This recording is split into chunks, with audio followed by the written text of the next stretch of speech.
Hello everyone.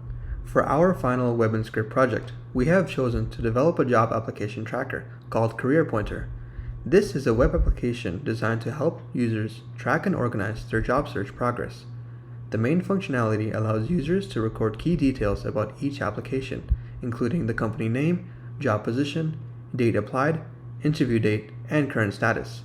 The additional fields can also be included to make the tracker more personalized. Users can add new applications when applying for a position, view their ongoing submissions, update statuses, or interview details as the process progresses. Beyond the tracking functionality, the project will include additional pages to improve the user experience and make the application feel more complete. We plan on including a job board page where users can browse and apply for positions, a dashboard summarizing their progress and recommend jobs, and simple about and contact pages for context and communication. These additions will make the project more identical to real-world job platforms such as Indeed or LinkedIn, while still keeping the overall project manageable. So we chose a job application tracker because it aligns well with the project's CRUD requirement, and at the same time, it would create a beneficial application for many university students and job seekers. So having many individuals applying to multiple positions, keeping track of each application can become overwhelming. So we decided with our web app, we'd want to offer a simple yet effective solution, enabling users to stay organized, tracking progress, and managing their job search all in one place. I was mainly in charge of the backend stuff, which includes formatting the server folders and files to make it look neat, as well as the MongoDB database. So as you can see here, we have our server, and inside the server we have correct folders for our node modules, which we don't touch, our public, which contains our content like images and CSS, and then inside server we have all the other folders like config, models, routes, views. In views we have our partials and then our other EJS files, and then our job application files, which are all for all the CRUD, and then routes, the three routes, models, which only contains this, and config, which contains uh, our app, and DB, which I'll talk more on about. This is our database, which stores all the job applications that is created or edited on the website. Now I used the connection we created during the tutorial, and inside that I made the database called job applications, and inside there we have a collection that I named application data. Now this collection is the one carrying all of our data objects. And the data objects you see here are sample objects which I created in order for us to see, all the data on the website. Now when it comes to linking the database to our server, I first went into the terminal and ran npm i mongoose, which installs the library for MongoDB. I then went into the config folder where I added the db.js file, which allows us to connect our specific database to our server using the URI, and that is obtained by going on to the specific connection and finding the URI over here. After that, I went into the app.js, which we added a couple of codes of lines to, such as the let mongoose require mongoose, which adds the mongoose module, and let db require /db, which imports the db config file. Down here we have a let application router, which initializes this variable, which we then use on over here too. This one imports the job application route module, and this one mounts the job application router. And we also added a test connection code over here, which then checks if we're able to connect to the MongoDB library. If you want, we can check it out over here just by simply doing nodemon.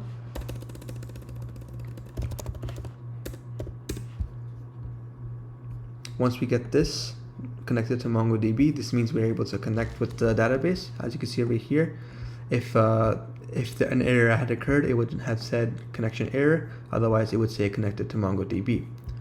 This then brings us to the two files for job application JS. One is in the models and one is for the routes. In the models, we mainly talk about the variables that are used in a database, and as well as and assign it to a specific type. For example, string and date is what we used.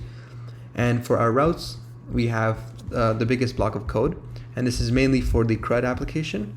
So we have, of course, the necessary lines to start it off, and then we have the chunks of line for listing the applications and routing, displaying the add and job application form. We have the editing functions for both router.get and router.post. And lastly, we have the router.get/delete.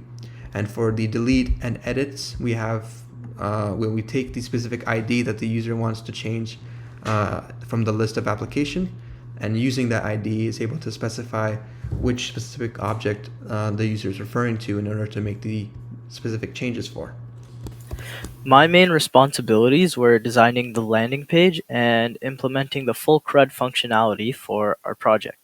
So I started here with the landing page, which is the first thing users see when they open the site.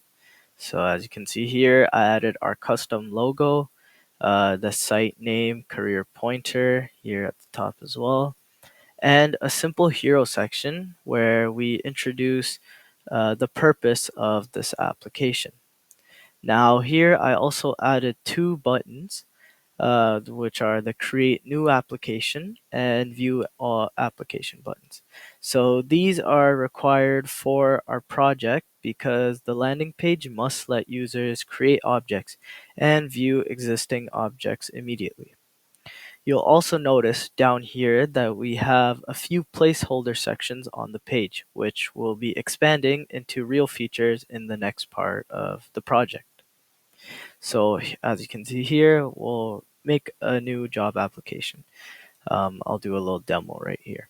So you click create new application. Let's say you got one for Google. Position, we'll say software engineer. The date, we'll say 2025, July 13th. The status, we'll say we're still in the interview process. The location is Toronto, Ontario. And the job type we'll say is an internship. Notes we'll add, just to say it's important. And click submit here. Now, as you can see, if we come down all the way here to the bottom, we've just added a new application here. As you can see, we have the company section, position, date applied, status, location, job type, and actions. So now from here, if we decided we want to change something or if we want to delete something, simply clicking on one of these buttons, let's say here we got offered now, and here we'll just add the same date, 2025, July 13th. Updating it here, as you can see, we go down here, it's been updated to offer. Now say we want to get rid of it completely, simply we just click delete and click OK. Now as you can see here, we've gotten rid of it. Now I'll show you more in depth of the CRUD process in the code. So I worked on the full CRUD implementation for job applications where I built all the necessary routes, views, and forms, as you can see here under job applications. And there were three files that I built. So one was the page to create job applications, which was add.ejs. Here's where you could, from that one button, create new applications. It would lead you to a page where you would list the company, the position, the date applied, and etc. Now, next was the page to list all applications, which is list.ejs. Here's with the big table that you got from MongoDB and that database along with other new applications that would have been added. And lastly, the page to edit existing applications and deleting applications to removing records is on edit.ejs.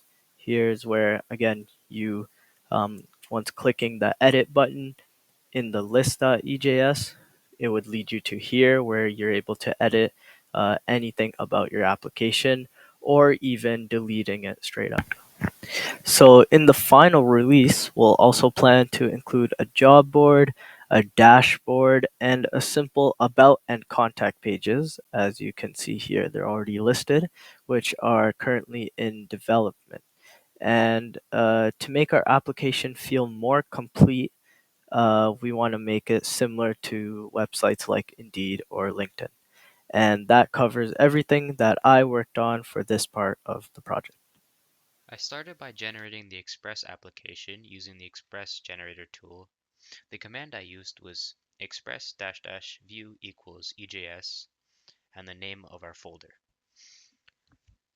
This initializes the full Express server for you and automatically creates the project structure including the routes, views, public folder, and the base server configuration.